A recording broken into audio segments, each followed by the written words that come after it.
সত্যি এখন ভালো লাগতেছে আসলে নিজের ফিলিংসটা এক্সপ্রেস করাতে। লাস্টলি আবারও বলি, I really miss you guys. আজকে তোরা পাশে থাকলে সময়টা হয়তো আর অনেক বেশি সুন্দর কাটতো। Thank you so much for being my friends. Thanks for make my times valuable and memorable.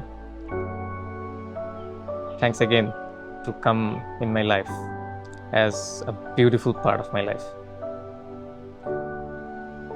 So আজকে এতটুকুই।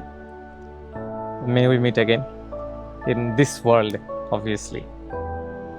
জানি হয়তো অনেকের সাথে দেখা হবে না, কারণ এক একজন এক এক জায়গায়। আমি নিজেও জানতাম না আমি এখন পিএইচডি করতে যাব। আমার মাস্টার্স করার টার্গেট ছিল একটা সময়, বাট আল্লাহ হয়তো দিছে বড় অপরচুনিটি। দেখি নতুন একটা জীবন।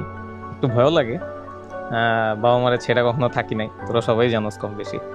সো দোয়া করিস। হয়তো আজকে এখন আমি ইউনিভার্সিটি থেকে চলে যাব,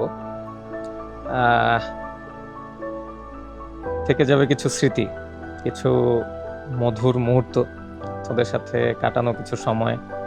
অনেক টাফ সিচুয়েশন কাটছে, অনেক হ্যাপি মোমেন্টস কাটছে, বাট সব কিছু মিলিয়ে আমার মনে হয় ইউনিভার্সিটি লাইফটা একটা অসাম লাইফ ছিল আমার। সামনে হয়তো আবার 5 বছরের জন্য একটা নতুন লাইফ এনজয় করতে যাচ্ছি। সো টাচে থাকিস সবাই, অনলাইনে। জানি ফিজিক্যালি তো পসিবল না। সো আজকের জন্য good bye. Keep me in your prayers that I can touch my dreams and make you guys happy and proud all the time. Thank you so much.